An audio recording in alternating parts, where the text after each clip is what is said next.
All right, Coach Menage, thanks for coming on the podcast. Wide receivers coach for Washington State University. Let's start it off with a bit of your story and how you got out to the Palouse yourself, playing at South Dakota State. Just walk us through your journey up to this point.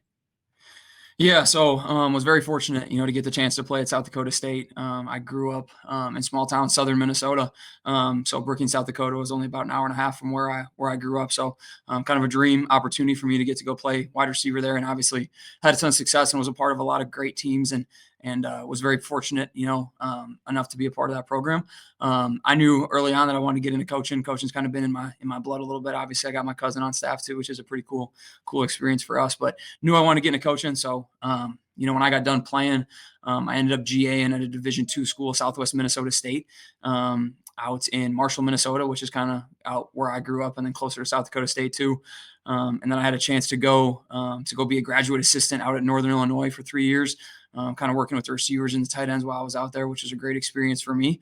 And then in 2022, I got my first full-time job at Northwestern College, which is an NAIA school in Iowa. I got the chance to be the offensive coordinator there for 1 year. And then the following year is when Coach Rogers got the head job back at South Dakota State. And when he got the head job back at SDSU, the receiver job came open. And there was a chance for me to come back on staff. And obviously, for me to get to go coach the position group that I played at my alma mater was kind of a dream come true for me at that time, and was an opportunity that I felt like, I couldn't pass up. And obviously that first year was pretty special, getting to win a national championship, go 15-0 and everything. Not many people get that opportunity. So was very thankful and fortunate. And last year was a special year as well. And then, when coach got the opportunity to come here, it was obviously very cool for him to kind of ask all of us, and even to ask me and give me that opportunity. And, felt like it was an opportunity that I couldn't say no to, right? To continue to follow him and get to come out here to Washington State. I'd only heard about Washington State, right? And knew a little bit about, the Leach era and the flag being at College game day and those type of things. And honestly, it was my first time coming to Washington when I flew out here for the first time to start the job. So I wasn't really sure what quite to expect. But it's been a dream come true, and it's been awesome. And it was a great decision for me to come out here and follow coach and to be a part of this thing. Yeah, I guess working right off of that, how has your experience been so far in these first 105 plus days now in the Palouse?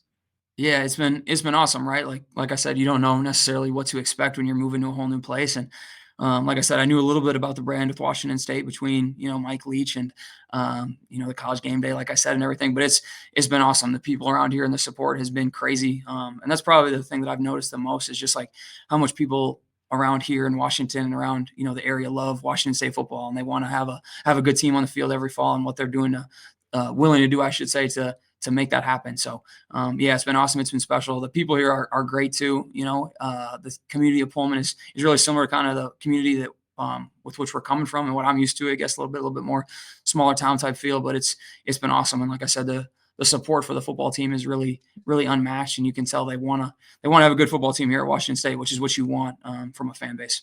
I wanted to just kind of stamp off the branding and Coach Leach that you talked about. You see it from afar. Now being a coach at the university, recruiting, what's it like to know that you are going to have that crimson flag at every college game day, and pretty much every college football fan that has a heartbeat knows who Mike Leach was? For sure. Yeah, it's awesome. It probably makes recruiting a little bit easier, right? To have a national brand as far as Washington State, and people know who you are, know the tradition and the history of this place, and know even the kind of the uniqueness that comes with it, right? What makes this place special. So yeah, that part's been awesome. And, you hit some of those references, especially the College game day one. I feel like people, if you grow up liking football, you're waking up every Saturday morning watching College game day. So people know the Coug flag is flying around and everything at every game day. So it's been cool. And like I said, it puts yourself on the map, even recruiting nationally and everything. Just people know who you are and know where you're at and kind of know what you're about. The family aspect. Your dad was the offensive coordinator at South Dakota State in 97 and 98, correct? Yeah, he was. So he coached there for 2 years, which again kind of had a little bit of a connection while I went there too. Just knowing the program and knowing the head coach and knowing the community and everything. But yeah, he coached there. And then your cousin, obviously coaching the safeties. What's that like to have a little family dynamic where it's like legit? Your position groups are going at each other daily. Yeah, I know. It's pretty cool. It's pretty fun. And to be honest, we don't get into it too much, but I think it's almost better than we're on opposite sides of the ball, so we don't have to meet together all the time and talk about scheme and recruits, right? Because I think sometimes if we were both on offense or both on defense, we might butt heads even a little bit more. But no, it's been awesome. And, even just this past, week for the spring game, my mom came out and my cousin's parents came, and we'll have more family that come out throughout the course of the year. You're not always guaranteed in this profession to work with, your friends, let alone your family. And it's been pretty cool and pretty special for us to get that experience. And, we owe a lot of credit to Coach Rogers too, for just bringing us both on staff. He didn't have to do that, and he did. So a lot of credit goes to him too that way. As you mentioned, spring ball just wrapped up. You came into the Palouse, and there's solid wide receivers that have already come in house. And Josh Meredith, you got Devin Ellison, you got Trey Shackelford, some of these standout guys. Walk us through kind of the personnel that you're working with the wide receivers and what we can expect this coming year.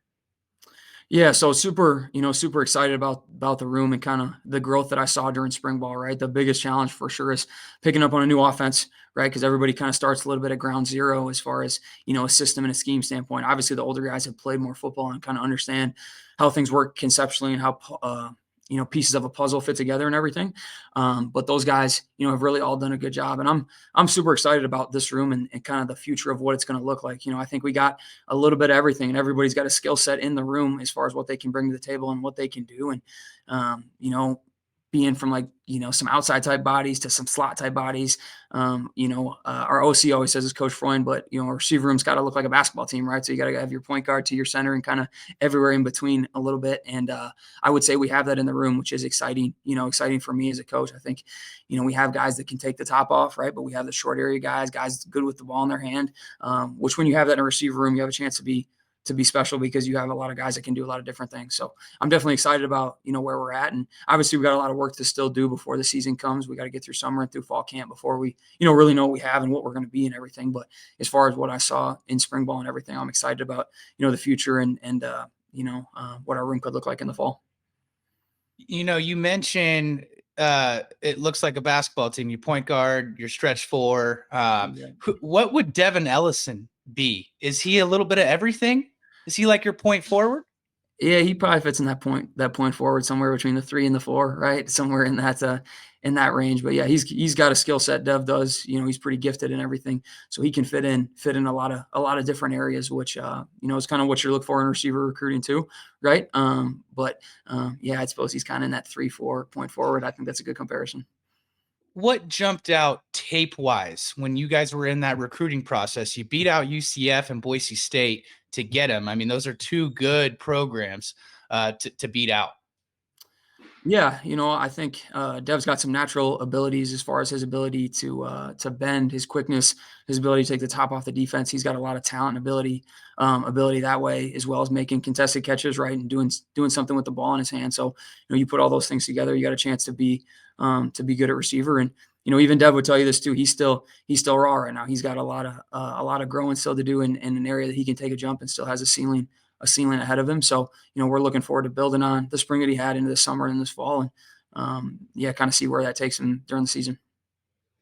I'm kind of curious to hear, it's been somewhat of a full circle moment for you to where you played at South Dakota. You ended up going to coach there, and now you're coaching wide receivers. Just walk us through that transition of going from player to coach, and now, being out here coaching at WSU.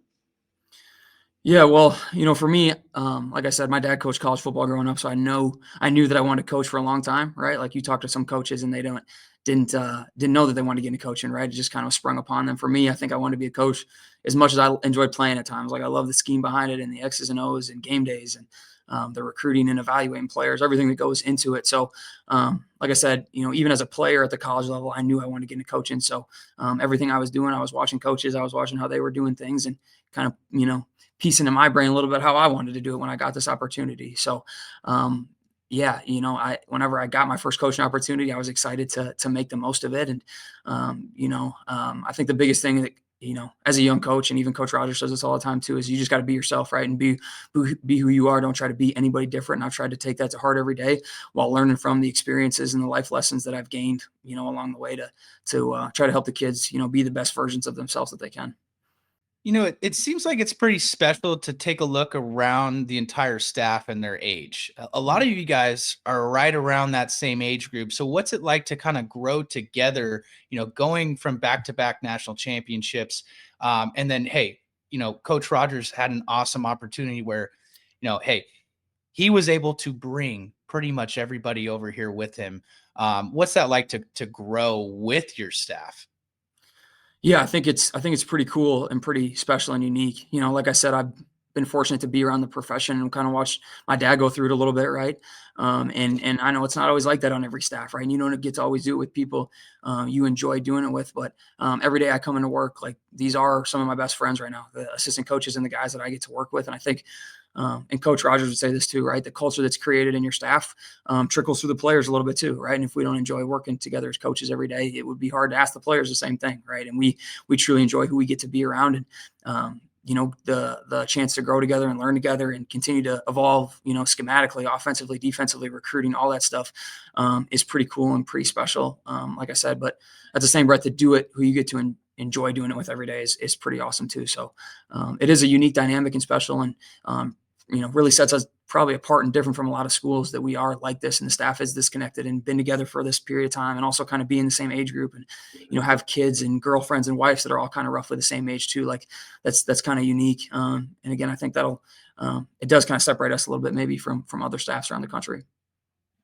I'm curious from a fan perspective, how much maybe yourself collabs with Chris Myers, the tight ends coach, and the wide receivers collab with the tight ends, because they also have to catch passes, run routes, do those types of things.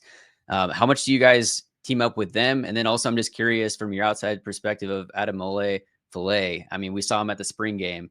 The guy's massive, and he looks like he's going to be a true threat. So I'm curious, like, what that all looks like. Yeah, so me and Coach Myers, we talk quite a bit. We actually watch one-on-ones every day after practice together, just so we're kind of speaking the same language a little bit, right, as far as route running and different techniques and everything. Because I think, when multiple guys on your staff speak the same language, right, there's value in that. So we can coach each other's guys up a little bit, right? If I see a tight end or he sees a receiver doing something, we can kind of hit on the same coaching points. So we're constantly communicating with each other. We like to do something every couple of practices as far as different drills together, just to work in on the same page, because there is a lot of communication that's got to happen between the receivers and the tight ends, even in route running, right? And who's going where and who's on the ball and what the formation asks you to do. So we try to communicate as much as we can that way. So yeah, me and coach work a lot together. As far as Mola, right, I'm going to just say Mola because I know he goes by Mola. I can't say that wrong, but yeah, Mola's had a good spring for sure. I think Coach Myers would say, kind of the same. He's had a good spring and still has, some room that he has to grow, right? And we're looking forward to that growth, but we're excited about his future here and everything too. In terms of the freshmen that were on the spring roster at the wide receiver room, you have Noah Westbrook, Sean Embry, Dykerian Douglas, Landon Wright. What did you see in terms of growth from some of the younger guys that were able to get, an early spring ball portion in? Yeah, spring ball for any young guy is important, right? Because, fall camp, when you get here, a lot of bullets are flying and we're practicing every day and you're flying around. So spring ball is truly like the time where we have a little bit more meeting time and there's more space in between practice. So you can really get down to like the nuts and bolts and the details of like really learning an offense, right? And really, really playing a position. So, for any freshman, at any position, like this is a super valuable time. And for an incoming guy to get in here early and everything, it's just added time on top of everybody else, I guess, a little bit that way as far as, comparing other freshmen. So you get a head start at learning the offense that way. When we do hit summer and you hit fall camp, you got a little bit better chance to get it on the field and compete and have some more confidence in what we're asking you guys to do. So yeah, all those guys have done a really good job. We got a really good freshman class and everything, and I'm excited about the future. And they all took jumps mentally and kind of like everybody, there's still growth that they can make moving forward. But excited about, the youth in my room and everything and where we can go moving forward. Last question for me. What do you think about the guy that's slinging the rock out to your wide receivers in Zevi? Yeah, Zevi's been awesome. I appreciate Zevi because he comes and pops in my office every once in a while, and I got a basketball hoop up in here. He actually helped me hang the basketball hoop, and then comes in here and gets some use out of it. So no, I appreciate Zevi a ton, and I think the first thing you notice about Zevi is just like his positivity, his energy, his confidence, kind of how that affects everybody else around him. So I've enjoyed working with Zevi and enjoyed being around him. And again, he's a true student of the game. He's somebody that wants to be great. He's up here in our offices all the time, just picking everybody's brains and everything that way. So we're excited about Zevi and everything and the growth that he's made this spring. Last one for me, a little bit of a swag question here. Okay. You've got the Coug logo on. It's, I'm arguably voted non-biased, one of the best logos in college sports. What do you like to, what's like your game day attire? on the sidelines, or are you going to be in the booth? Where are you, on the field, booth, and in attire? Sorry, that's coming at you there. No. So yeah, I'll be on the sideline during the game. So I enjoy that, getting to be down on the field with the guys. As far as, what I like to wear, I like to keep it pretty casual, pretty consistent. I'm not too much of a like bright colors type guy. I guess I'm going to be pretty stationary with what I wear, but it's kind of the hat I like to wear. The trucker style hat, I guess you could say, is kind of my fit. And then something loose, something casual. Usually I'm in a hoodie or a long sleeve shirt like this. I'm not quite the button up polo or the sweater vest or anything. I'm not at that point yet. So keep it casual, right? You got to have, like you said, a little bit of swag coaching wideouts. So I got to make sure my fit is right on game day. And usually the guys I'm sure will be helping me out, make sure I got my shoes right and everything that way too. Do we have any visor guys on the staff? Is there any visor coaches? Man, I don't think so. Okay, No good. visors, no straw hats right now that I know of, right? Something might switch up by the time we get to fall, but no, we're all pretty similar, I guess, and pretty plain Jane. Awesome. Well, Coach, really appreciate your time. Looking forward to this fall. Best of luck this year, and go Cougs. Yeah, appreciate you guys and everything you guys do covering us, and go Cougs. We'll see you guys this fall.